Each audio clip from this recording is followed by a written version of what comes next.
Muy buenas tardes a todos. Gracias por su presencia virtual y física en este evento para presentarles el Innovation Hub Tulum. Vamos a empezar con las ponencias virtuales internacionales que nos darán una visión del mundo de la innovación para las Smart Cities y Smart Tourism. Un saludo para los ponentes, buenas noches, buenas tardes a ustedes. Gracias por su presencia y compartir este proyecto que a continuación damos paso a paso cada una de las ponencias. Y desde la Ciudad de México se conecta con nosotros Gilberto Basilio. Él nos hablará sobre IoT, Internet of Things para turismo y empresas. Hola a todos, mi nombre es Gilberto Basilio, soy el Country Lead de la empresa Tribe Labs. Estoy muy contento de estar aquí con ustedes. Muchas gracias por participar, por la oportunidad de participar en este congreso, en esta unión, en esta participación de todos para juntarnos, ¿no? Y hacer mucho más fuerte esta parte de la Innovación Hub de Tulum. Para mí es un privilegio estar aquí y muchas gracias por recibirme. Vamos hoy a hablar un tema de todo este discurso y de todo este camino que se debe de tener del dato a crear un legado digital dentro de las empresas. En la siguiente diapositiva podemos ver el tema del contexto, ¿no? A mí esta imagen me gusta muchísimo ya que nos muestra una imagen en el 2005 y una imagen en el 2013. Es exactamente la misma área, pero uno está recibiendo a un papa y el otro está recibiendo al papa nuevo, que es el Papa Francisco. En estos han pasado 8 años y nos demuestran en una imagen el concepto de la hiperconectividad.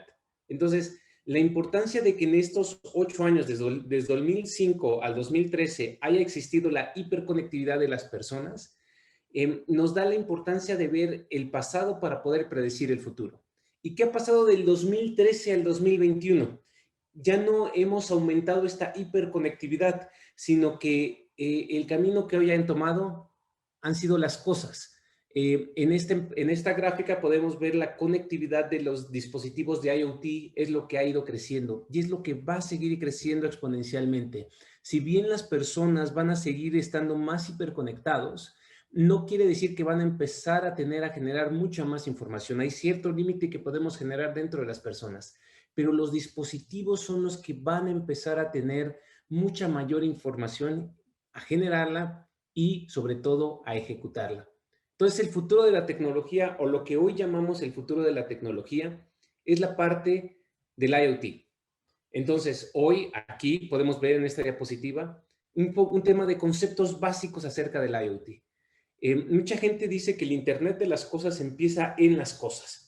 Y hay un tema ahí contradictorio. En realidad el Internet de las cosas no empieza con las cosas, empieza con los datos que generan esas cosas. Y esta diferencia sutil es fundamental para aquellas empresas que quieren trabajar en este concepto. Esta diapositiva se lee muy fácil. Se lee de la parte de abajo, de las cosas que tienen a una conectividad mediante A y después llegan a una plataforma digital. Y lo más importante es que exista C, donde esto puede estar conectado. Mucha gente les va a decir que este tipo de información es lo que las cosas no pueden estar solamente llevando por conectividad a la plataforma, sino que lo más importante es cuando estas cosas tienen una conectividad y a la misma vez llegan a la plataforma, pero la plataforma puede ejecutar o mandar una acción sobre las cosas. Este círculo, esta retroalimentación constante es lo que realmente le agrega mucho valor adentro de las empresas. Dentro de la experiencia que hemos formado y dentro de los diferentes, no solamente interacciones que hemos tenido con las empresas, sino también dentro de los diferentes white papers y de diferentes publicaciones que hemos visto, el mayor valor que se le agrega al Internet de las cosas no es solamente cuando una cosa está generando datos, cuando podemos conectarla, sino también cuando puede llegar a una plataforma, a una inteligencia que pueda hacer algo con esos datos. La conectividad solamente conecta el dato, pero la plataforma digital es la que interactúa, correlaciona y reacciona al dato. Y ahí está la parte más importante. Aquí solamente quiero mencionar un tema de los conceptos básicos. Si solamente tenemos las cosas con la conectividad, eso se le llama telemetría. Es parte importante del IoT, por supuesto, pero es importante también saber distinguir que ese solo concepto es tan solo una métrica a distancia, la telemetría. Si el dato utiliza la telemetría y llega a la plataforma, eso se le llama Big Data, ¿no? O se le llama un Data Lake, ¿no? Es información que solamente llega a la plataforma y es importante, nos va generando contexto, pero no es fundamental para el IoT. El IoT es cuando los datos de las cosas, la conectividad, llega a la plataforma y la plataforma llega a comunicarse de vuelta con estas cosas. Ahí es donde se agrega mucho más valor. Si nosotros hacemos esta distancia sea más corta, es decir, que no necesite de una conectividad para llegar al Internet y después hacer una plataforma, sino que la plataforma se acerque a las cosas, lo que hacemos es un tema de cómputo en el borde o edge computing. Lo más importante de todos estos procesos es que aquí empieza el verdadero escrutinio de los datos. El escrutinio de los datos es una parte fundamental porque las empresas hoy cuentan con mucha información y muchos datos, pero realmente, ¿cuál es el dato más valioso que tenemos? Aquí es donde realmente empieza lo importante y sobre todo que nos hace mover de vender un tema de productos a ahora vender un servicio para darle valor a ese dato. Y aquí es donde empiezan las preguntas interesantes dentro de esta transformación digital y este legado digital. ¿Realmente cuánto valen tus datos? Esta diapositiva me encanta, ¿no? Porque me dice, bueno, si estamos hablando de datos, ¿quién realmente te da la fuerza? Y ya sé que está la imagen de Darth Vader y es un tema así medio de Darkseid, pero quiero darles 2 a 4%. Quiero darles esa estadística. Tan solo del 2 al 4% de la información que generan las empresas es analizada. Del 2 al 4%. Este es un dato que la historia nos va a ver como en realidad hacíamos empresas basadas en religión, no en información que realmente tenemos. De aquí está el gran reto que tienen las empresas hacia el futuro. Tienen que evolucionar la parte del Internet de las cosas. ¿Cómo se evoluciona la parte del Internet de las cosas? En la siguiente diapositiva vemos qué es lo que mueve la parte de IoT. Por supuesto que la primera cosa que se tiene que hacer es conectar lo que no está conectado, ¿no? Si nos interesa medir algo, primero hay que conectarlo para que esté generando esta telemetría. Después hay que hacerlo inteligente y eventualmente hay que hacerlo autónomo. Pero la finalidad última que busca la parte del Internet de las cosas es hacerlo predictivo. Poder predecir el comportamiento y así lograr, por ejemplo, en el retail, poder predecir con errores mínimos cuál es el stock o cuál es la cantidad de ropa que necesito para que la clienta pueda comprar de la manera que a ella mejor le convenga. Ese es realmente uno de los esquemas. ¿Qué beneficio le estoy trayendo? De aquí es donde mucha gente empieza a hablar de muchísimas cosas, ¿no? Mucha gente les va a hablar de 5G, les va a hablar de LoRa, les va a hablar esto de los translators, que son no solamente dispositivos que generan inteligencia, sino también que pueden intercomunicar con diferentes protocolos de comunicación dentro de las cosas. Pero si esto del IoT funcionara como una maquinita, en realidad este tipo de cosas, el 5G, el 6G, el LoRa, todo este tipo de cosas funcionan como el aceite que va a fluir o a hacer mucho más ágil esta maquinita. Los grandes manejadores o una de las grandes razones por qué está sucediendo esto en la actualidad es un tema por la evolución de los analíticos, esto que le llamamos el deep learning, es decir, la inteligencia artificial que se está agregando dentro de las instituciones y la facilidad que hoy tienen las instituciones para acceder tanto al cómputo, a la conectividad, pero sobre todo aplicarlo dentro de sus intereses. Ahora, aquí hay un tema fundamental dentro de las empresas. ¿Quién está dirigiendo la transformación digital dentro de las empresas? Si lo está haciendo el equipo técnico va a desarrollar las capacidades de las máquinas que tienen a su alrededor. Pero si es el equipo de negocios, va a hacerlo mucho más hacia los negocios. Hoy nos encontramos que todo esto también tiene un impacto cultural dentro de las empresas, donde ahora todos los equipos tienen que colaborar. El IoT se dice que es cuando la parte operacional, la OT y la parte de IT se hablan y se empiezan a hablar por primera vez en conjunto. Pero si ellos no tienen claro hacia dónde va el valor, entonces estaremos cometiendo uno de los grandes errores, el simplemente comprar tecnología por comprar tecnología. Y aquí es una de las grandes tentaciones que existe en el IoT, donde muchas empresas van a acercarse a ofrecer el simple hecho de ofrecer tecnología. Y aquí lo que queremos es empezar a definir cuál es el eje de valor, a quién le vamos a agregar, quién es el cliente, quién es la clienta que se va a beneficiar de esta tecnología. Ahí es donde empieza la transformación digital.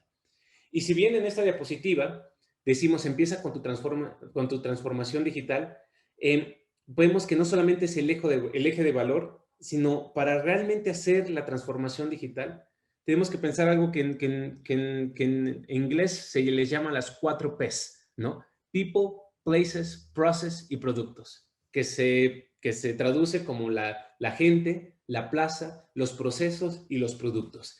Estos son, si en el otro lado el 5G, la inteligencia artificial servía como aceite, en este caso, estos son los pilares sobre los cuales vamos a tener la transformación digital.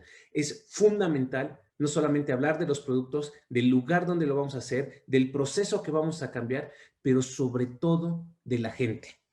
Y para eso les quiero poner este ejemplo, ¿no? Y esta imagen que se ve en estos kioscos digitales bellísimos que se tienen en los centros comerciales, donde se puede ir pidiendo la comida para agilizar el proceso de comida, especialmente en lugares donde están cerca de oficinas, ¿no? Es un producto hermoso, por supuesto que agiliza el proceso y está en el lugar adecuado donde se tiene que adecuar. Vengo de unas empresas donde nos dimos cuenta que la gente era quien totalmente desconectaba estos kioscos, porque creían que estos kioscos les iban a venir a quitar el trabajo. Saboteaban este tipo de tecnología. Es importantísimo comunicarlo a la gente y la gente sigue teniendo un alto valor dentro de las empresas. Estos tipos de tecnología les tienen que ayudar para mejorar con vistas hacia el cliente. Y también hay que ser muy ágiles y hay que ser muy humildes cuando se da este tipo de información porque es fundamental. Sabotaje viene de una palabra francesa, de sabot, cuando a la gente sabot viene de zapato, cuando en la primera revolución industrial se le aventaba a las máquinas, ¿no? Eso es lo que realmente va a ser la transformación digital cuando se pueden comunicar.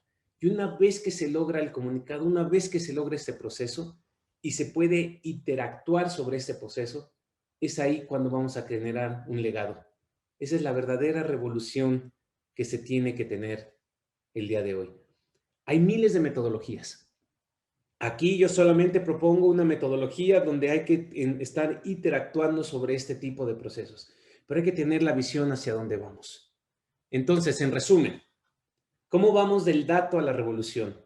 Primero, tenemos que ver los datos que tenemos, los datos análogos. Después, tenemos que hacerlos de una manera digital. Tenemos que pensar en el IoT y su evolución.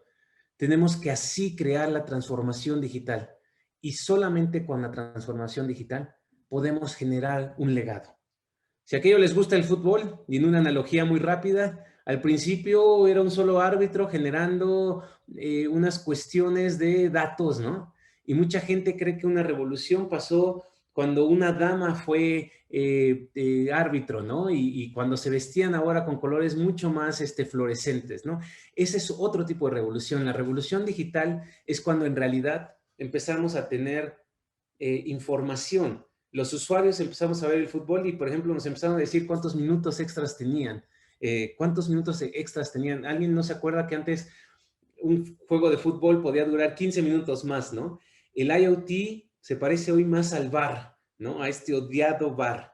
Pero si en realidad podemos escalar esa tecnología a todo el estadio, en todo proceso, empezaríamos una evolución.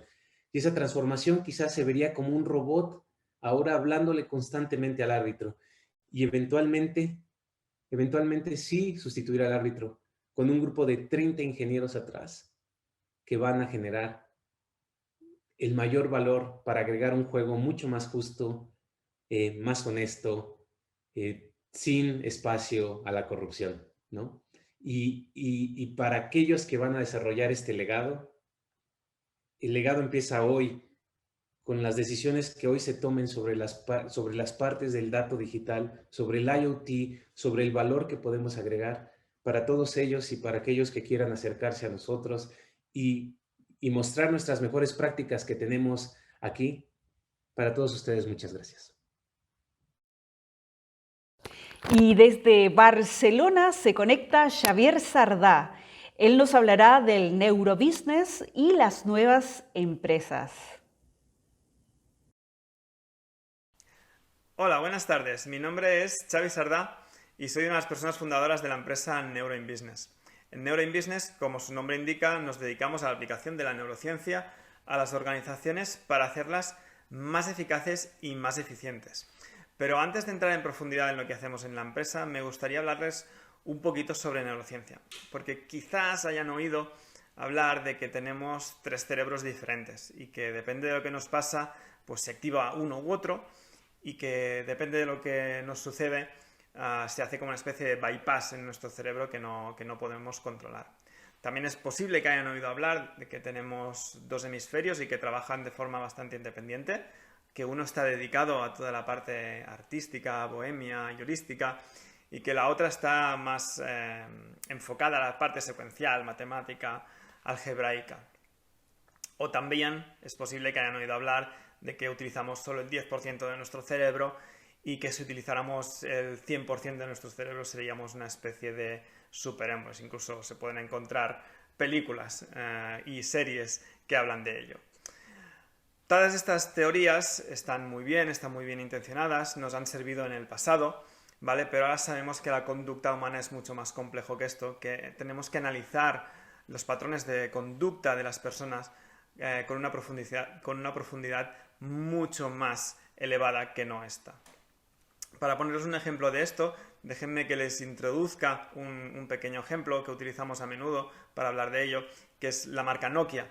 La marca Nokia de teléfonos móviles, a principios de los 2000, era el fabricante líder de telefonía a nivel mundial, pero cuando se presentó el primer iPhone por parte de Apple, decidieron que las pantallas táctiles no era una tecnología que las personas fuesen a adoptar de forma masiva y optaron por no seguir la estela del primer dispositivo con iOS y decidieron quedarse relegados en ese mercado. Lo que no entendió Nokia o lo que no quiso evaluar Nokia es que la conducta de las personas iba a hacer de ese primer smartphone comercial, había otros, pero realmente que fuese utilizado de forma masiva por las personas fue el primer iPhone de 2007. Lo que no entendió Nokia en ese momento es que ese dispositivo no iba a ser un teléfono móvil, que ese dispositivo iba a ser la agenda, iba a ser la cámara de fotos, iba a ser el reproductor de música, iba a ser un centro de entretenimiento para las personas que lo llevaban en su bolsillo. Y ahí es donde Nokia cometió un error que la llevó prácticamente al borde de la desaparición y de hecho terminó vendida a Microsoft y ahora las licencias para utilizar su marca las tienen empresas de todo el mundo. ¿Vale? El análisis de la conducta humana o el análisis de las necesidades de las personas o de las inquietudes de las personas fue lo que impidió a Nokia detectar eso. Y es algo que podemos ver hoy en día, porque estamos hablando de un ejemplo de hace más de 10 años, lo podemos ver hoy en día en los fabricantes de relojes. Apple, otra vez, pero también Fitbit, Samsung y muchos otros fabricantes se han dado cuenta que el reloj, los smartwatches, se están convirtiendo en un centro de salud.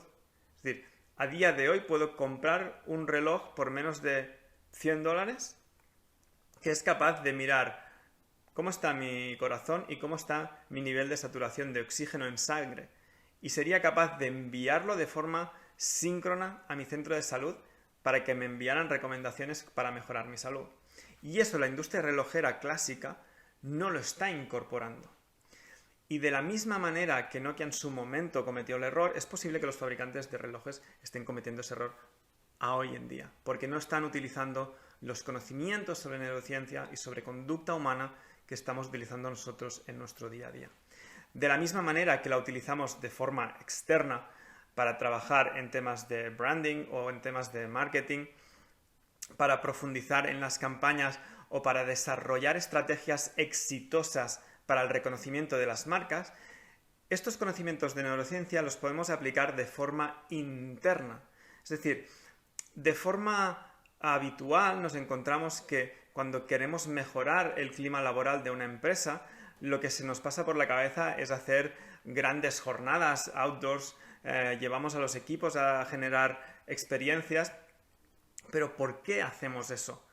¿Por qué intentamos generar experiencias comunes? ¿Nos hemos parado a pensar para qué sirven? Seguramente no, porque si nos paráramos a pensar nos daríamos cuenta de que todas esas experiencias pueden generar un buen clima laboral durante un tiempo, pero que si realmente no cambiamos la dinámica de trabajo, si no cambiamos la dinámica interna en la que se relacionan las personas dentro de la empresa y que realmente las experiencias que generamos fuera no impactan en cómo se relacionan dentro, es posible que estemos perdiendo el tiempo y es posible que estemos perdiendo el dinero. El dinero que la empresa está invirtiendo en esos trabajadores, si lo invirtiera de forma mucho más inteligente, cambiando las dinámicas y las conductas dentro de la empresa, estaría mucho mejor invertida. Y aquí déjenme hablar durante un breve periodo de tiempo del behavior design. Muchas veces intentamos que clientes, colaboradores, trabajadores desarrollen conductas relacionadas en un ámbito concreto para que respondan a nuestras necesidades. Y muchas veces intentamos que esas conductas se desarrollen en base a la motivación o que se desarrollen en base a una motivación tanto intrínseca como extrínseca. Es decir, nosotros estamos diciendo a las personas que hagan cosas, pero no nos paramos a diseñar cómo queremos que estas conductas se desarrollen. Y si confiáramos en los conocimientos que tenemos sobre neurociencia y conducta, podríamos ver que simplemente haciéndolo más fácil al principio, dando recompensas y subiendo la complejidad de la tarea que queremos que hagan poco a poco, podríamos conseguir resultados mucho más satisfactorios para las empresas. Piensen si no en un videojuego. El primer nivel de los videojuegos normalmente está diseñado para que el jugador aprenda los controles de ese videojuego. Y de hecho es extremadamente sencillo para los jugadores, digamos, senior, los jugadores que llevan mucho tiempo jugando a ese juego. De hecho, para un jugador que lleva tiempo jugando a un videojuego, el primer capítulo es como, quiero pasarlo rápido porque me aburre, ¿vale?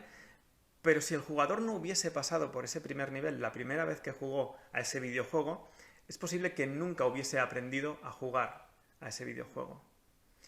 Tener en cuenta las dinámicas de las personas, los aprendizajes de las personas y cómo las personas se sienten cómodas con la tecnología nos permite utilizar la tecnología de forma consciente. Nos permite vender elementos tecnológicos que tengan sentido, que dan una experiencia coherente al cliente y hace que ese cliente quiera repetir con nosotros. ¿Por qué?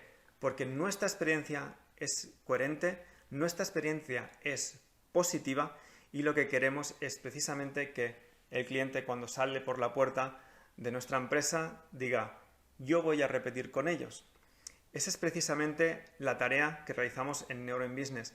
Diseñamos los productos y servicios para provocar eso. Diseñamos las marcas potentes para que las personas de todo el mundo sean capaces de reconocerla simplemente con un vistazo o simplemente porque nuestro empleado ha sido capaz de hablarle a ese cliente con los valores que representa la empresa. Muchas gracias por su tiempo, ha sido un placer y espero que este congreso sea de su agrado.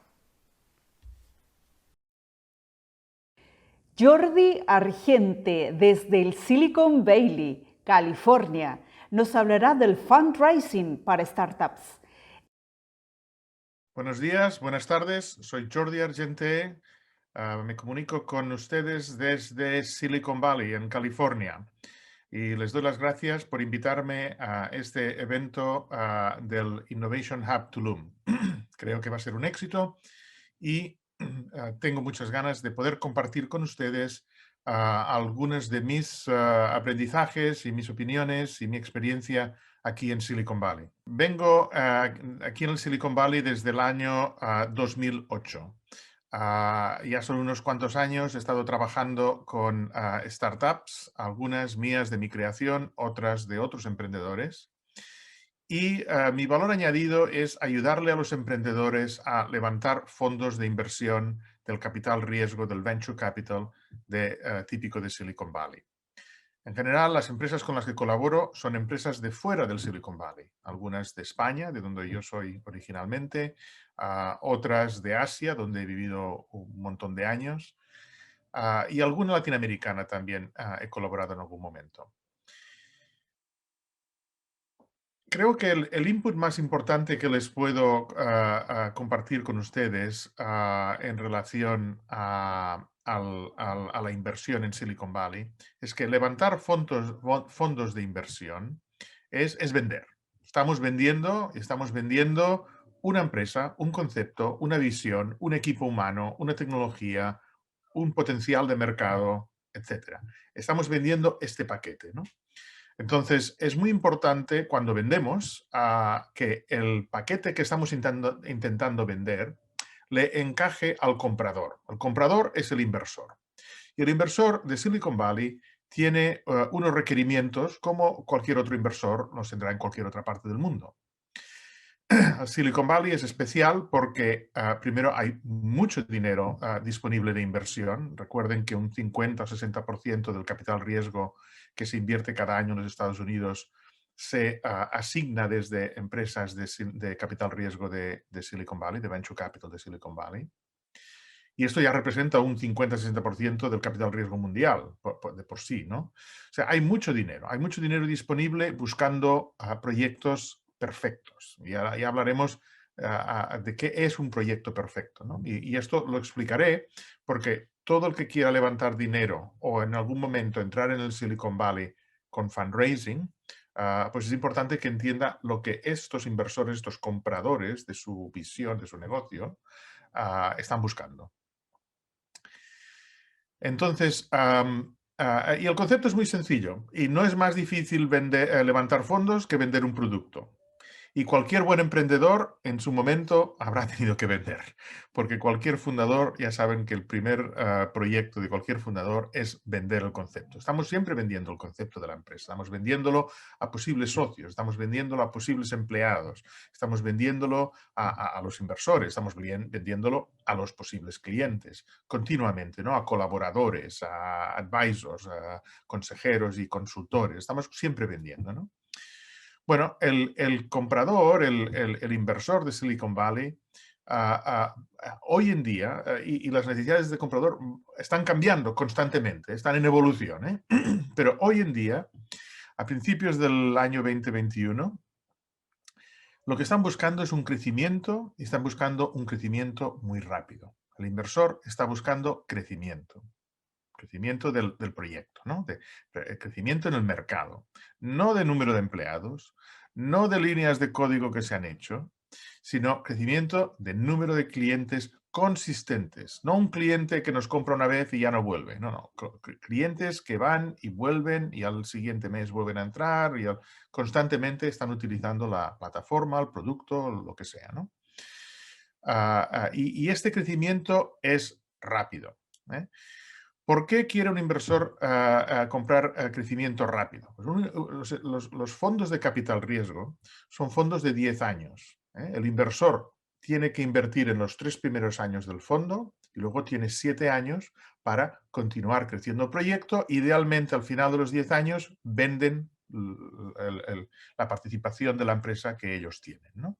Este es el modelo de negocio de ellos, ¿eh? Y ellos entran con una inversión, vamos a decir $1 millón, por decir algo, y la intención es que en este periodo de 10 años ellos puedan obtener un retorno de por lo menos 10 veces esta inversión, ¿no? Entonces, entran con $1 millón, ellos quieren vender este $1 millón en acciones por 10 millones durante este periodo.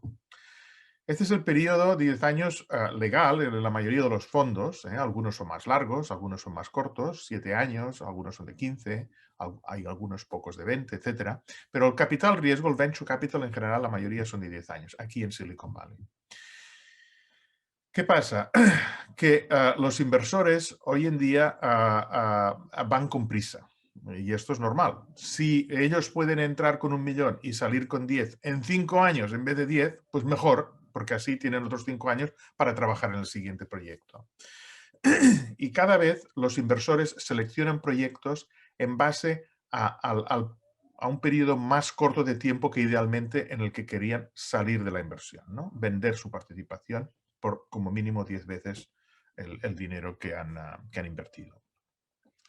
Hay inversores que buscan proyectos a 2 años, o sea, quieren entrar y en 2 años ya salir. Algunos a 3 años, si pueden, ¿no? Algunos quisieran entrar en 5 y salir en 5 años, pero bueno, no pueden, no hay más remedio y salen en 10. Y algunos ni en 10, en 15 y tienen que aguantar un poco más, ¿no? Pero en general muchos fondos tienen que cerrar, tienen que liquidar el fondo y tienen que buscar alguna fórmula para liquidar cada una de las inversiones.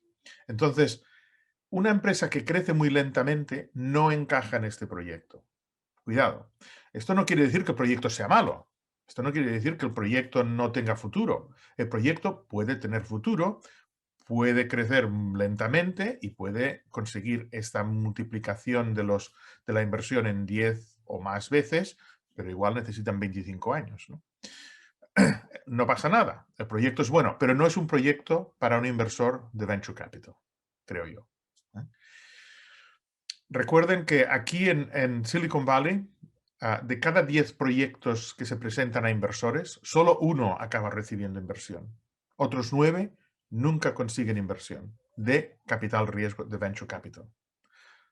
Esto no quiere decir que no pueda crecer el proyecto. Igual pueden conseguir inversión de otros inversores, de ángeles, de inversores amigos o familiares, o friends and family.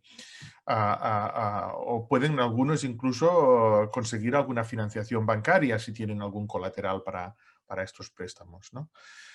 O el mejor de los casos, poder vender a clientes, ganar dinero y autofinanciarse con el cash flow que se genera con el negocio, ¿no? Pero estos proyectos no serían para un inversor de capital riesgo. Para poder crecer tanto se necesita un mercado muy grande. Entonces, este es otro requerimiento de los inversores de capital riesgo. Ellos quieren que el mercado sea muy grande porque sea más capacidad de crecimiento. Y muy grande se habla de billion, ¿no? De $1.000 millones para los americanos, ¿no? Un tamaño de mercado anual del orden de los $1.000 millones. Si el mercado es muy pequeño, los inversores te dirán, oye, es un muy buen proyecto, buena suerte, pero lo vemos como un nicho y no nos queremos meter. Y otra cosa muy importante es el equipo humano, ¿no? El equipo humano quizás es el concepto más importante a la hora de seleccionar una inversión para un inversor de capital riesgo. Y digo equipo porque los inversores de capital riesgo tienen tendencia a preferir equipos que emprendedores individuales, porque hay mucho más talento y mucho más buena dinámica en un equipo humano. El otro día un amigo que trabaja en Venture Capital me decía, mira, nosotros tenemos tres principales criterios de inversión. El primero es el equipo humano.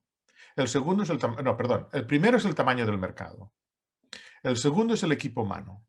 Y el tercero es la tecnología. El primero es el tamaño del mercado porque si el mercado es pequeño yo no lo puedo hacer grande. No puedo hacer nada como inversor para que el mercado crezca. Sí que invertirán en proyectos en los que ellos ven que hay un potencial de crecimiento del mercado, ¿no? Cuando se crea un nuevo mercado, ¿no? Pero es algo que ellos saben que no pueden gestionar, no pueden afectar, por lo tanto, tiene que ser un mercado grande. Segundo, el equipo humano. El equipo humano es un factor más importante para la startup. Y tercero es la tecnología. Fíjense que la tecnología es el tercero, no es el primero. Porque la tecnología, si algo no funciona, le metes dinero, le metes horas y la tecnología antes o después funcionará. Tardarás más o tardarás menos, pero funcionará. Otro factor muy importante es tener la evidencia del mercado de que este proyecto va a tener lo que hace un tiempo llamaban la tracción. Es decir, que las ruedas cuando aprietas el acelerador no te patinan, sino que cuando aprietas el acelerador el vehículo tira para adelante, ¿no? Ahora le llaman el Product Market Fit. Es decir, que el negocio ya ha probado que tiene un Product Market Fit. ¿Qué quiere decir? ¿Qué se necesita para tener un Product Market Fit? Se necesita un producto y se necesita tener algún mercado, algún cliente. Cuando tienes 1, 2 o 3 clientes que te están comprando tu producto o servicio o combinación de producto y servicio de forma constante, tienes un Product Market Fit. Luego tienes que gestionar el crecimiento rápido, ¿no? Pero por lo menos el Product Market Fit ya lo tienes, ¿no? Entonces, esta validación de mercado es muy importante. Y hay proyectos que es más fácil conseguirlos que en otros, ¿no? Hay proyectos que son muy técnicos o muy científicos y esta validación de mercado, pues igual la tienes que conseguir a base de conseguir algún advisor técnico, científico, algún profesor de universidad que te valide, ¿no? Alguien con credibilidad, que les puedes decir a los inversores, mire, este profesor de la universidad, aquí les gusta Stanford, pero puede ser cualquier otra universidad, él es un experto en estos temas y me está validando el proyecto, está en nuestro advisory board, scientific advisory board, etcétera, y le gusta mucho el proyecto. Si quiere, usted puede hablar con el científico o con este profesor, ¿no? Esto es una validación de mercado. Es bueno, es importante, no siempre es suficiente, porque el inversor quiere ver que tienes un crecimiento y que tienes un crecimiento, que tienes una presencia en el mercado y que esa presencia en el mercado tiene un crecimiento importante, ¿no? Estos factores son muy importantes, sobre todo si tu startup viene de fuera del Silicon Valley. Es un poco distinto si eres un estudiante de la Universidad de Stanford aquí en medio del Silicon Valley con un network y unos profesores de Stanford que te están validando tu proyecto. Es más fácil conseguir una inversión para ellos. Es posible que consigan una inversión sin ningún ingreso, sin ningún cliente. No serán inversiones grandes, pero serán inversiones, ¿no? Cuando vienes de fuera, y la mayoría de mis clientes vienen de fuera de Silicon Valley, la barra es un poquito más alta, o a veces mucho más alta, ¿no? Porque tienes esta distancia, ¿no? Entonces, la validación de mercado, esta Product Market Fit y este crecimiento lo tienes que tener si quieres que te tomen un inversor, te escuche tu pitch y tu historia seriamente, ¿no? Para el inversor americano le gusta ver que tienes este Product Market Fit en el mercado de los Estados Unidos. Pensar que muchos de los inversores, ellos están apostando a la carrera de caballos, digamos, a quién gana esta carrera, ¿no? Pero es una carrera en Estados Unidos. Todo lo que tengas en México, en Latinoamérica, en Europa, en Asia, es importante, pero no es suficiente. Tienes que tener esta validación de mercado en el mercado de Estados Unidos, ¿no? Y si puedes tener una presencia aquí en Silicon Valley, todavía mejor. Ahora eso está cambiando. Si hubiésemos tenido esta conversación hace 3 o 4 años, quizás os hubiera dicho que teníais que tener el C-Level, el CEO, el CTO, el CFO, el Chief Revenue Officer aquí en Silicon Valley. Y eso, desde luego, si lo tuvieras aquí, esto ayudaría. Puedes dejar a los ingenieros en Tulum, en México, en España, en Europa, donde tú quieras, ¿no? Pero el C-Level a los inversores les gusta tenerlo cerca. Porque si quieren tener una conversación buena, quieren quedar para comer, no quieren subirse a un avión y tenerse que ir al otro punto del mundo, ¿no?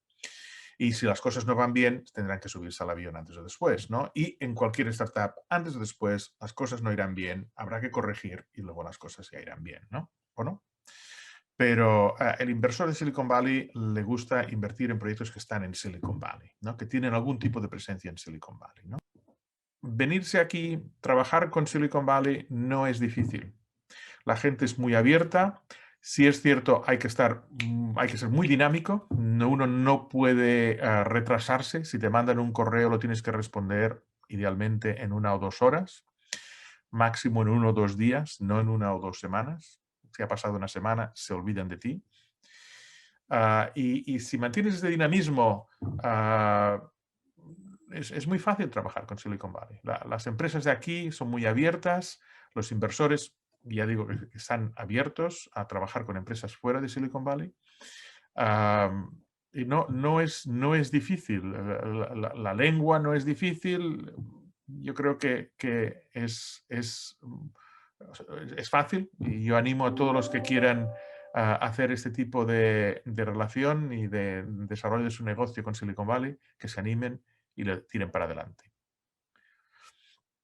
Y con esto acabo y aprovecho para ofrecerme a cualquier persona que le pueda interesar venir a Silicon Valley, y si puedo colaborar y ayudarles de alguna manera, estaré encantado. Muchas gracias a todos por invitarme a participar en este evento tan interesante. Les deseo mucha suerte a este proyecto, que estoy seguro va a tener mucho éxito, del Innovation Hub de Tulum. Desde Silicon Valley les mando un abrazo y les deseo a todos muy buena suerte. Y desde Italia, Milán, nos conectamos con Elena Mazzoleni Corbetta. Ella nos hablará de la arquitectura para la Smart City. Hola, buenos días. Soy Elena Mazzoleni y soy partner de Maurizio Lai Architects, Lai Studio, una empresa de arquitectura y diseño con sede en Milán, en Italia. Dedico rápidamente unas palabras de presentación de nuestra realidad. Somos un equipo dirigido por el arquitecto Maurizio Lai, que opera con éxito en el segmento hotelero, comercial y residencial como negocio principal, y que disfruta de una red de profesionales y empresas para los proyectos de mayor escala.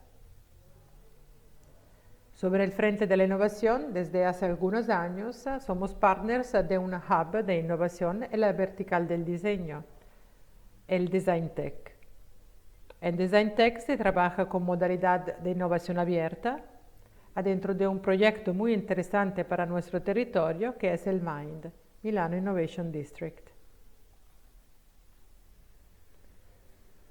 Lo que os propongo hoy es una reflexión sobre la transformación del concepto de Smart City a Wise City, de la ciudad inteligente a la ciudad sabia. La transformación se debe principalmente a algunos factores que vamos resumiendo de forma sintética. En primer lugar, la idea de atender a las necesidades reales de los habitantes, de las comunidades de vecinos y trabajadores, así como de los visitantes, también como vehículo de demanda de bienes y servicios. En segundo lugar, la mayor importancia es que algunos gobiernos le dan al impacto social de las políticas de desarrollo. Políticas que vamos conociendo con el nombre de resiliencia y de inclusión, por ejemplo. En fin, el prestar más atención a las políticas de sostenibilidad y de economía circular como método virtuoso de crecimiento. En este contexto, la Smart City, tal como la hemos entendido hasta ahora, se ha convertido para muchos en una realidad utópica, casi, o por lo menos de difícil alcance dentro de poco tiempo. Mientras que se cuestiona también el aspecto hipertecnológico e hiperinfraestructurado como quizás una forma de inversión demasiado onerosa en comparación con los beneficios concretos. Así se viene planteando el modelo de la ciudad sabia, de la Wise City, como una alternativa razonable que integre los aspectos fundamentales del concepto Smart City, pero proponiendo una implementación gradual y diferenciada según las necesidades y las identidades de cada lugar.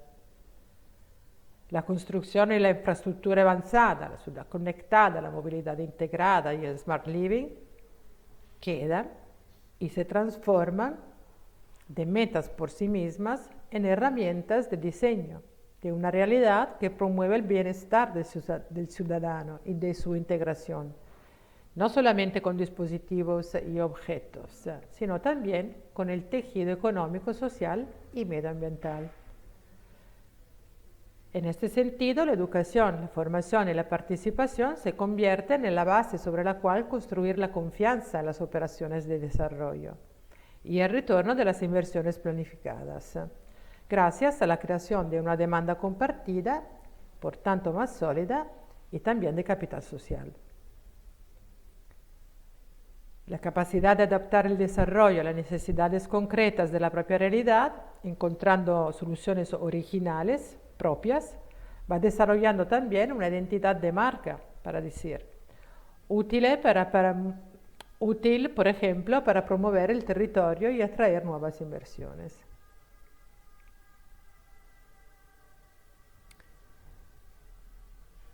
La capacidad de adaptar el desarrollo a las necesidades concretas de la propia realidad, encontrando soluciones originales, va desarrollando también una identidad de marca, útil para promover el territorio y atraer nuevas inversiones. Y para terminar, el tema de la conexión, o sea, del ser conectados, podría ir más allá de los límites de los dispositivos y de los edificios, y se podría expandir al intercambio de buenas prácticas entre ciudades sabias, con el objetivo de acelerar la implementación de los servicios planificados sin desperdicio de tiempo y de energía. Bueno, eso es un poco nuestro punto de vista sobre el tema. Espero no haberle aburrido y haber estimulado algunas reflexiones útiles para su proyecto. Les agradezco la invitación y los saludo.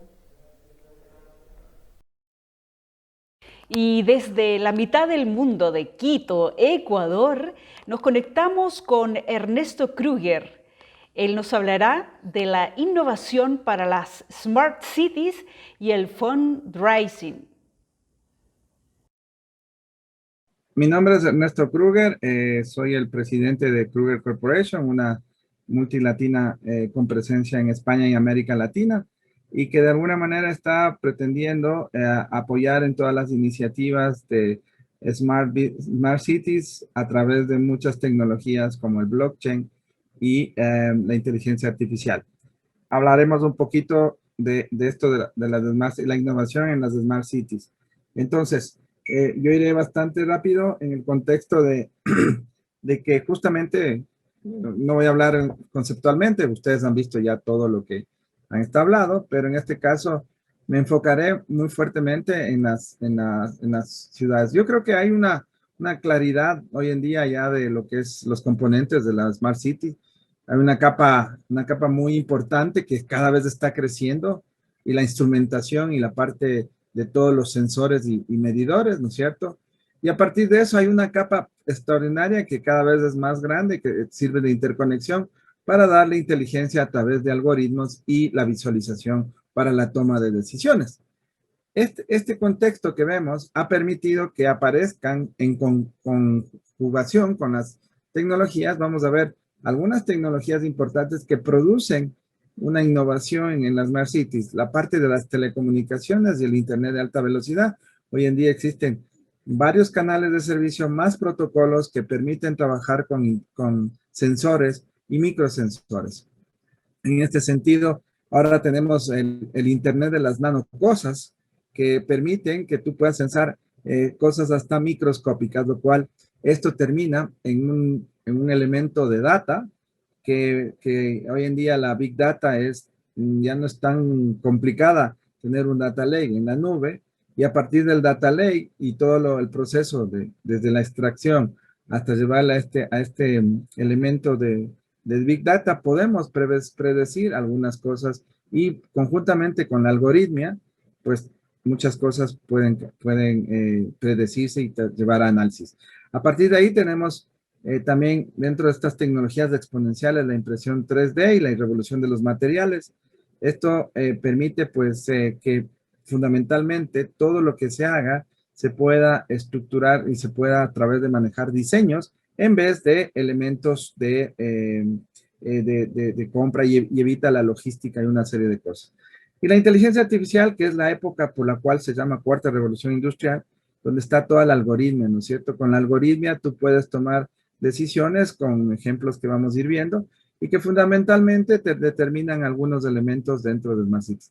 La biotecnología del ADN, uno dirá, bueno, ¿y esto qué tiene que ver con las ciudades? Pero tiene que ver mucho con el tema de la salud.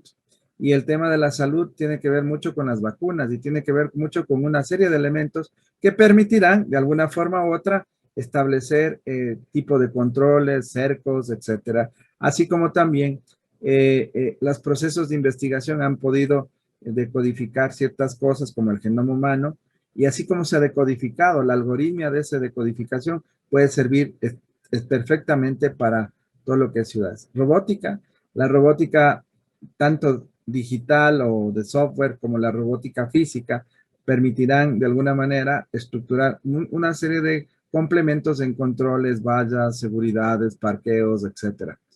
Bueno, también hay unos temas de vuelos espaciales dentro de estas tecnologías exponenciales, y los vuelos espaciales tienen que ver justamente con el tema del manejo de satélites, más las comunicaciones, el internet donde no hay cobertura, y es el acceso sobre todo que permite eso. Los autos autónomos que tienen que ver ya con el transporte, el medio ambiente, ayuda también el tema de que sean eléctricos, y el control de las nuevas formas de transportación masiva que tienen que ver con autos autónomos, ¿no es cierto? El tema de drones para temas de seguridad, temas de monitoreo, temas de control de tráfico, salud, ¿no es cierto? Etcétera, etcétera, tiene también esto. Y una de mis favoritas del blockchain, sobre el cual nosotros somos especialistas, es cómo descentralizar, y a través del back office de todos estos software puedas tú hacer algunos elementos relacionados con la parte de las ciudades. La realidad virtual inmersiva aumentada para justamente permitir algunos elementos relacionados con la enseñanza, la educación. El blockchain era más con gobierno, con trámites, ¿no es cierto?, con transferencia de valor.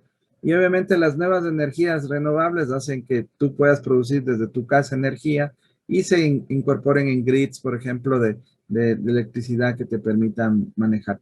El cloud, que bueno, ya es un poquito viejo el cloud, digamos, pero hoy en día con los clouds que tenemos de Google, de Amazon, de todos estos grandes jugadores, permiten que todo se maneje a través de la nube, ¿no?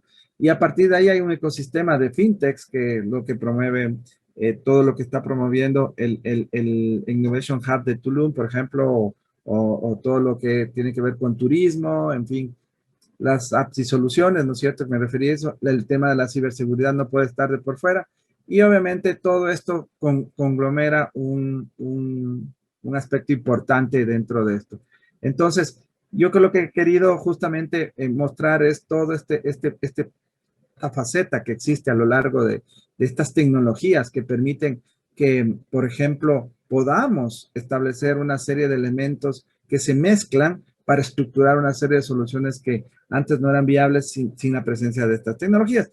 Yo diría, por ejemplo, en el tema del Internet de las Cosas, hoy como tenemos IoTs, Cloud Gateway, ¿no es cierto? Tenemos LoRaWANs, Narbaron, IoT, LTE, Cloud, Wi-Fi, LPWANs, y sobre eso hay dispositivos muy baratos para controlar mucha lógica, Droid, BBB, Arduino, Raspberry, Raspi, bueno, hay una serie de elementos que permiten de alguna manera estructurar una serie de soluciones. Y me voy a permitir mostrarles aquí un poquito una serie de elementos en donde esta lámina explica un poquito de Freeware Foundation, básicamente cómo se están ya interconectando todo, y eso, bueno, ustedes dirán, pues esto ya lo conocemos, correcto, pero lo interesante de esto es cómo la parte del contexto de los sensores cada vez es mejor, son más estructurados, más baratos sobre todo. Y eso permite que puedas tener una serie de elementos para justamente el manejo. Y a partir de ahí tienes todos el middleware, ¿no es cierto?, para llevar a todos los tipos de soluciones de Smart City que en el evento han estado hablando algunos de ellos en detalle. Manejo del tráfico, la contaminación, el espacio público, la parte de transporte, el manejo de las basuras, el tema también de transporte, el tema del manejo de las poblaciones. Y a partir de todos estos elementos y muchos más, ¿no es cierto? Está la electricidad, etcétera, etcétera. Se han permitido elementos que ya, con lo que he hablado, tener todo lo que es la algoritmia, la inteligencia artificial para el control de los semáforos, para identificar la parte de seguridad, por ejemplo, identificar delincuentes, etcétera, etcétera, y interrelacionar el mundo de las APIs que se encuentran aquí, ¿no es cierto?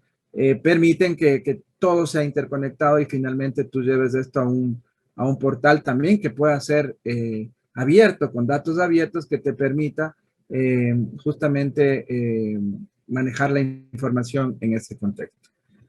Entonces, justamente en este aspecto, hay una serie de elementos que se puede hacer innovación. Yo creo que aquí el infinito, la imaginación, todo lo que algunos han estado hablando acá es el límite. Y justamente vuelvo a mostrarles este asunto de cómo se puede manejar muchas cosas, muchas soluciones. En ese contexto hay para el agua, para la seguridad, para la detección de armas, para la basura, o sea, todo lo que esto, ahí hay una serie de la innovación en ciudades, como vemos aquí, está en todo incluso en los puertos, en la parte del manejo del internet, en los sistemas de sanitización, de drenaje, en los sistemas públicos de redes, de eléctricos, etcétera, etcétera, ¿no es cierto? Entonces, un poco el límite es lo que ha permitido, de alguna forma, que todas estas, digamos, inteligencias que se puede, a partir de una Smart City, se puedan trabajar. En este sentido, tenemos la capacidad de que justamente se produzca la inteligencia en la economía, en el modelo económico de las ciudades, en el modelo económico de los gobiernos, en el modelo de todo lo que representa la educación y hoy en día con lo que está pasando, tiene mucha más fuerza. La inteligencia en la convivencia ciudadana, en la estructura y redes y obviamente el medio ambiente. Todo ese contexto que estamos viendo, estas tecnologías permiten innovar en todo esto. Si veamos un ejemplo, el gobierno. El gobierno viene la parte importantísima de la inteligencia de gobierno, que yo le llamo, y aquí lo más importante es que el ciudadano sea el eje de todo, ¿no es cierto? Hoy se habla de transformación digital, donde el ciudadano queremos que sea el eje de todo, y aquí es donde se puede hacer mucho, mucho, mucho, y se está haciendo de hecho, con los servicios digitales, a través primero de la identidad digital, luego el uso ya de plataformas para el manejo de quejas, reclamos, canalización de propuestas a ciudadanos, etcétera, los trámites, en general las ventanillas únicas. Todos estos elementos, atrás está todo lo que se puede hacer y se puede censar antes que una persona vaya, que el manejo de todos sus elementos relacionados es parte del bienestar. Recuerden que una Smart City lo que buscamos es el bienestar de sus ciudadanos y hay muchos desafíos.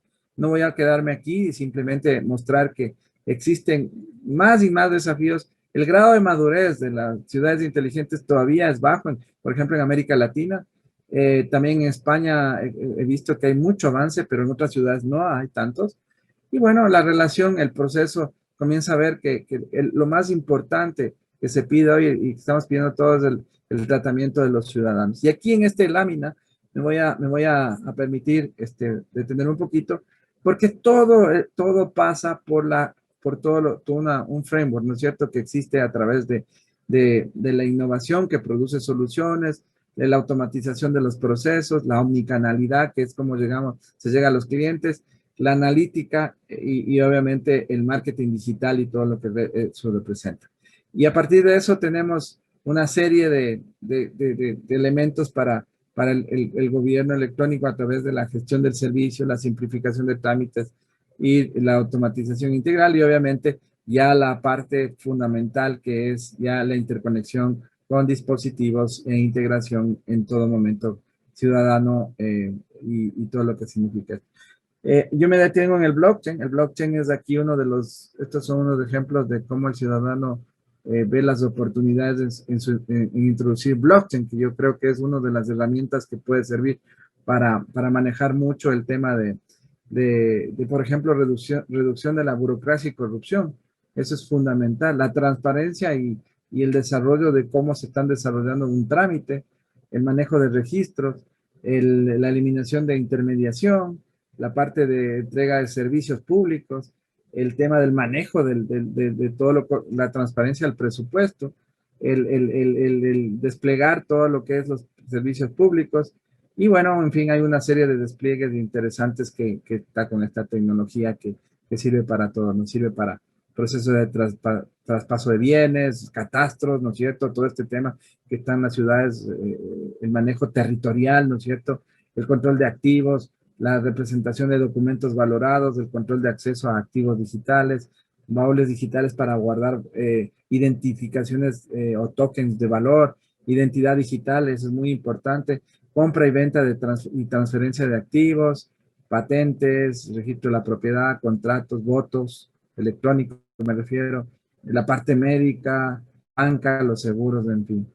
Y después también está la inteligencia en economía. En la inteligencia en economía tiene que ver mucho con generar estos ecosistemas de innovación que eso justamente mi amigo Ferran y su equipo, con Ángel y todo su equipo y todo lo que manejan, por ejemplo, en el Innovation Hub de Tulum, es parte de estos elementos y estos modelos.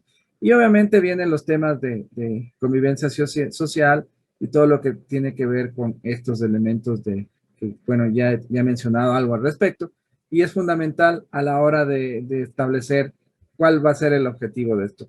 Yo creo que esa ha sido un poco mi ponencia en el contexto que quería mostrar, sobre todo enfocarme. Hay tanto por innovar, como ustedes vieron, tantas tecnologías, y una tecnología que va a dar mucho que hablar en la innovación es la blockchain.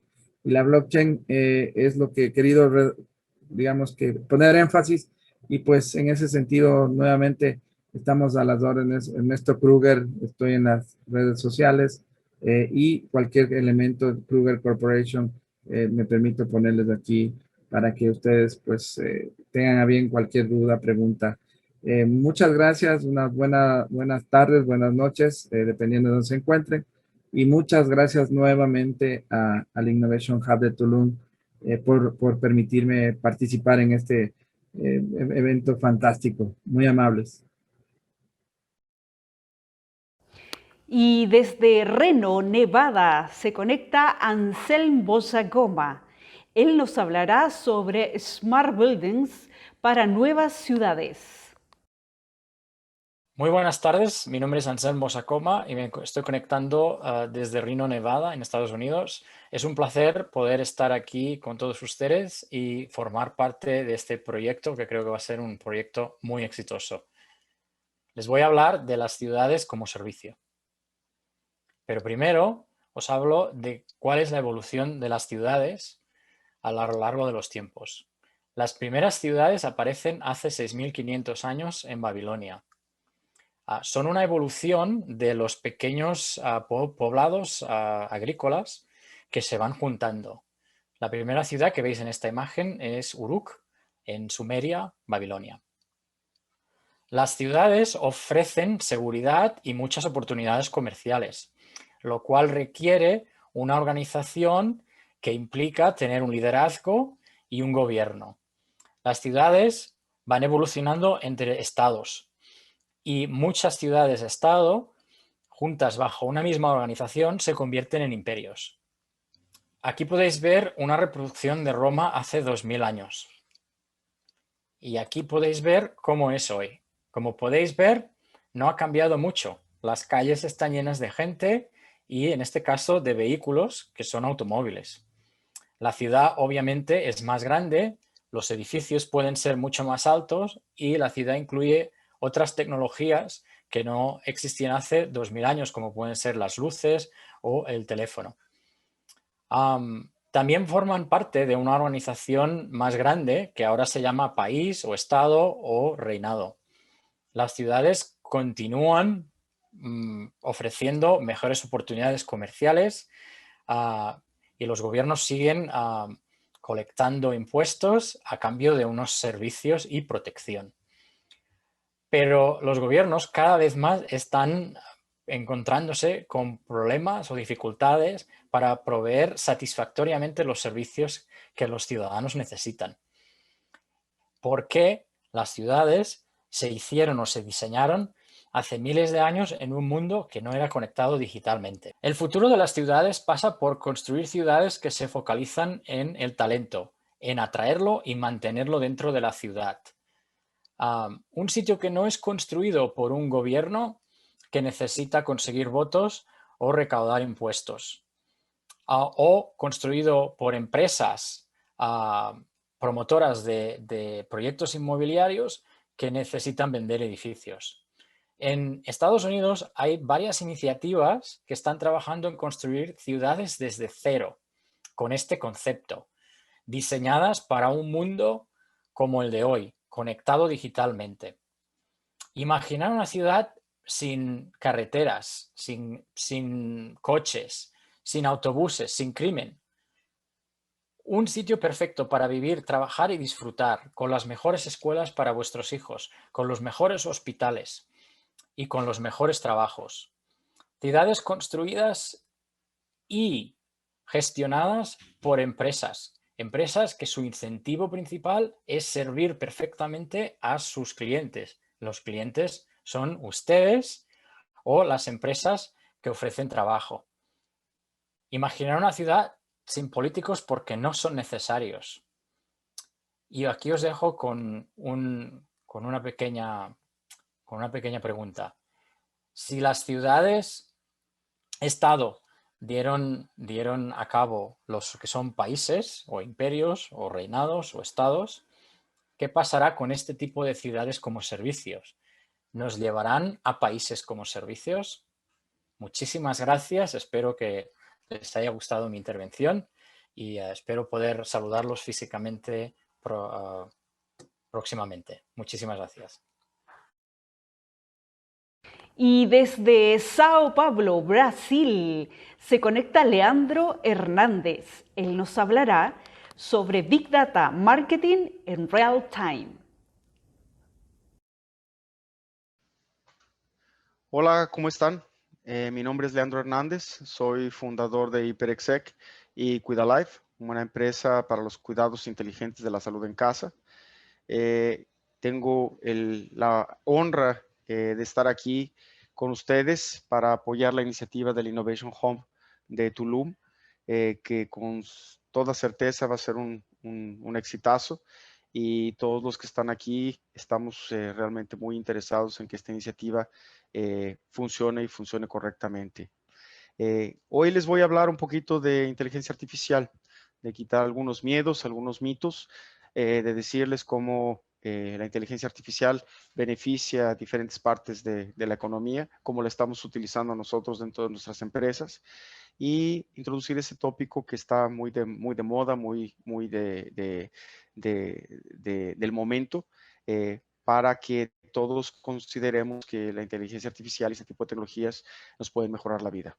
Me gustaría hablar con ustedes y tomar unos minutos para hablar sobre esa inteligencia artificial. Hay muchísimos discursos, mitos, historias sobre la inteligencia artificial, si los robots van a tomar el control de nuestras vidas, si vamos a tener una sobreexposición a través de herramientas de inteligencia artificial que permitan a anunciantes o a empresas saber más de lo que deberían de la vida privada de una persona.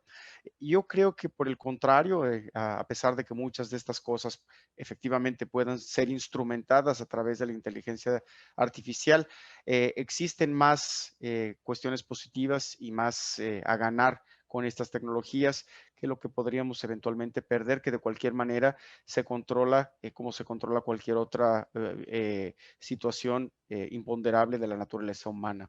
Al final la inteligencia artificial es creada por humanos, es inventada por humanos, por lo tanto aquellas cuestiones cuestionables se controlan a través de procesos humanos. Me gustaría hablar de qué es la inteligencia artificial, cuál es su importancia, un poco de la actualidad, de la historia. Y voy a comenzar por decirles que la inteligencia artificial posibilita que máquinas aprendan con experiencias, que se ajusten a nuevas entradas de datos y que hagan tareas que permitan su complementariedad con las tareas humanas. La mayoría de los ejemplos de la inteligencia artificial sobre los cuales escuchamos hoy son de computadores que son campeones en ajedrez o de carros autónomos casi voladores.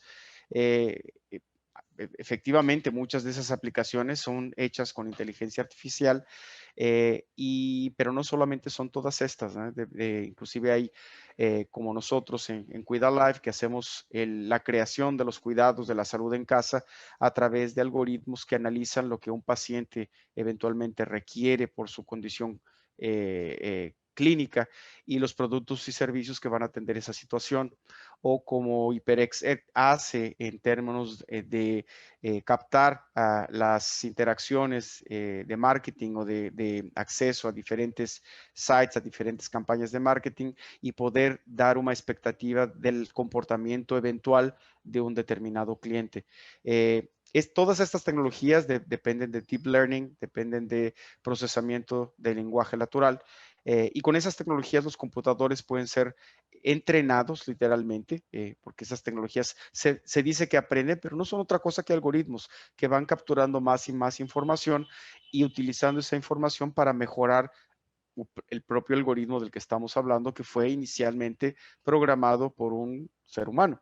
Entonces, estas tareas específicas en el caso de mejorar, por ejemplo, la atención en casa para un paciente oncológico, que eso se da en cualquier lugar del mundo, y tener una atención mucho más profunda, mucho mejor, mucho más eficiente, más corta y más barata, se da a través de utilizar inteligencia artificial, este aprendizaje profundo que es el machine learning, deep learning, para aprender con la experiencia de nuestro cliente, aquello que está ya probado dentro del mercado, dentro de la industria, dentro de los protocolos médicos, por ejemplo, y juntar esas dos cosas para dar una mejor solución para nuestros clientes, ¿no?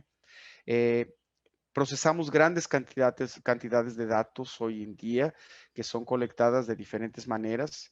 Algunos datos son públicos de nuestras interacciones con las redes sociales, por ejemplo, y otros datos son privados. Entonces, nosotros lo que vemos es que la inteligencia artificial, con las debidas permisiones de nuestros clientes, puede realmente ser un acelerador, perdón, de una mejor atención para que el cliente resuelva un problema de una manera mucho más fácil, mucho más rápida y a un menor costo, ¿no? Esto claramente es dado en la parte de salud, es dado en la parte turística, cuando un cliente necesita una mejor ruta para llegar a un determinado local. Tener varias maneras o varios tipos de lugares donde ese cliente eventualmente va a quedarse, la comida de preferencia que necesita, la logística de transporte, todo eso puede ser mejorado con inteligencia artificial. Hoy día tenemos la inteligencia artificial en el mundo de hoy. Es una inteligencia que es el próximo paso, la siguiente evolución de la parte analítica, ¿no? Entonces, imagínense un hospital que está basado en inteligencia artificial o una tienda que ofrece experiencias de compra a través de inteligencia artificial que me permite analizar lo que el cliente compró en algún momento históricamente y poder correlacionar lo que el cliente podría eventualmente querer, o ese hospital del que les estoy hablando, que me permite correlacionar todo el tratamiento de un determinado cliente y efectivamente no perder más tiempo en preguntas cansativas para el cliente, sino que realmente puedo aprovechar lo que ese cliente viene a hacer o ese paciente viene a hacer al hospital.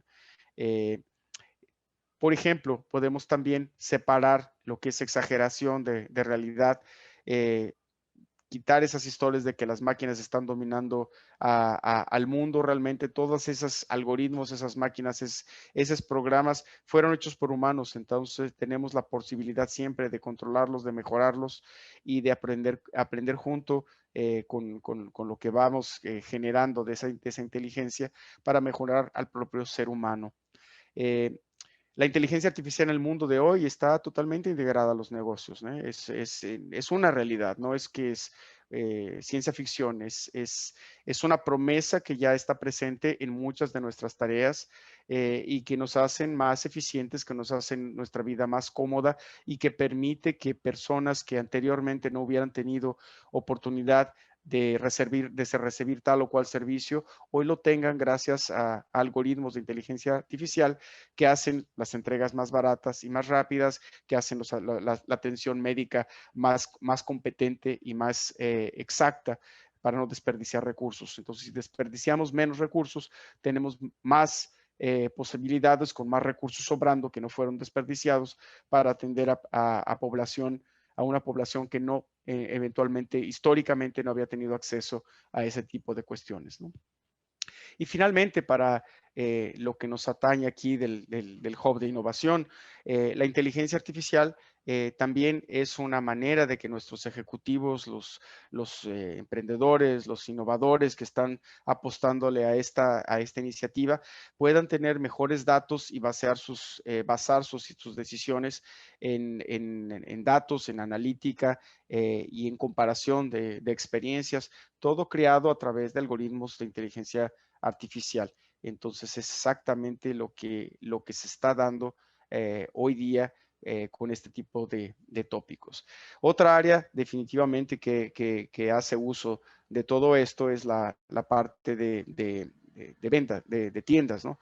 La inteligencia artificial proporciona funcionalidad para las tiendas virtuales, pero también para las tiendas físicas, correlacionando los dos ambientes. Podemos ofrecer recomendaciones especializadas, captar momentos de emoción de un cliente y correlacionarlos con eventos de la vida diaria o con un partido de fútbol o con momentos de elecciones, por ejemplo, y crear ofertas instantáneas que mejoren la atención y que sean mucho más enfocadas a la necesidad de ese cliente, haciendo esa microatención que es un diferencial muy grande para toda la parte de tiendas virtuales. En la parte de manufactura, de fabricación, definitivamente la inteligencia artificial y el deep learning, el machine learning, junto con la Internet de las cosas, puede analizar una enorme cantidad de datos que nos puede hacer que podamos prever cargas, capacidad de cargas o de transportes, eventualmente previsibilidad de manutención de las líneas de producción o de las máquinas, controlar toda la parte logística milimétricamente. Entonces, tienen muchísimas capacidades que podemos hacer. Y finalmente, la parte deportiva, la inteligencia artificial es utilizada para capturar imágenes de partidos, de dar reportes súper exactos a los entrenadores, mostrar mejores técnicas para los propios jugadores e inclusive nos consigue traer ese análisis de una manera muy amigable a aquellos fans que inclusive están pendientes del más mínimo dato con respecto a su equipo o a su deporte favorito. Entonces, hasta aquí esa es una visión que quería compartir con ustedes sobre los diferentes usos de la inteligencia artificial, y quiero cerrar mi plática solamente para reforzar que está presente, que está creciendo, que cada vez más industrias y servicios tendrán este componente, y lo que estamos percibiendo en la área de la salud que me toca o en el área de marketing y de mercadotecnia de tiempo real es que aquellos negocios, aquellos empresarios, aquellos ejecutivos que no conozcan de esta área de inteligencia artificial y que no se permitan conocer, realmente van a estar fuera de la historia en un corto periodo de tiempo, cosa que no va a acontecer con las personas que estén dentro del Innovation Hub de Tulum, porque todo el mundo está bien pendiente de todas estas tecnologías. Hasta aquí los dejo. Muchísimas gracias por su atención. Soy Leandro Hernández de Cuidalife e HyperExec. Muchas gracias. Y para finalizar, vamos a recibir unos saludos muy especiales. Olá, boa tarde, ou seja, boa noite para todos os calverdianos. O meu nome é Bruno Teixeira e sou da Ilha do Fogo. Sou presidente do Clube Futebol Atlântico de Cabo Verde, bem como também sou presidente da Fundação Golfinho Atlântico. Estamos trabalhando em estreita colaboração com o Sr. Ferran e o Sr. Ángel num projeto digital de oficina de turismo digital para Cabo Verde, e gostaria de aproveitar esta oportunidade de parabenizá-los por este grande projeto. Será um prazer trabalhar para ligar o seu projeto de inovação Hobby Tulum e turismo com os nossos projetos aqui, e crescer juntos e desenvolver nossos territórios. Muito obrigado a todos e um grande abraço da minha parte daqui de Cabo Verde. Obrigado desde já. Buenas tardes a todos y muchas gracias por darme la oportunidad de participar en este magnífico evento de lanzamiento del Hub de Innovación de Tulum hacia el Caribe y el mundo.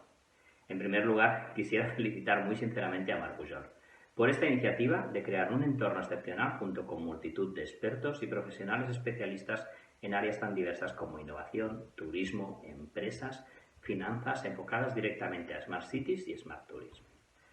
Dos ámbitos que sin duda será un vértice de desarrollo en el futuro a nivel global. Marc, vemos muchas sinergias con lo que hacemos en el Mediterráneo. Sabes que puedes contar con nosotros, como siempre hacemos equipo y dispuesto con todo nuestro ecosistema a apoyaros desde aquí en este proyecto que sin duda será un gran referente. De nuevo, felicidades por tu gran profesionalidad y por haber enfocado este proyecto junto con Ferran Doñate de una forma tan innovadora y necesaria. Os deseo el mejor de los éxitos a todos. Un fuerte abrazo desde la Costa Dorada. Saludos. Buenas tardes y buenas noches. Le mando un saludo enorme a Ferran y a todo el equipo de Innovation Hub Tulum. Va a ser un placer enorme trabajar en conjunto en este proyecto de Digital Tourism Office y Smart Tourism en todo el área del Caribe. Un fuerte abrazo a todos. Muchas gracias y bienvenidos a este proyecto conjunto que sin duda va a ser todo un éxito. Arranca Innovation Hub Tulum, con todos nosotros a bordo. Muy buenas tardes, muy buenas noches.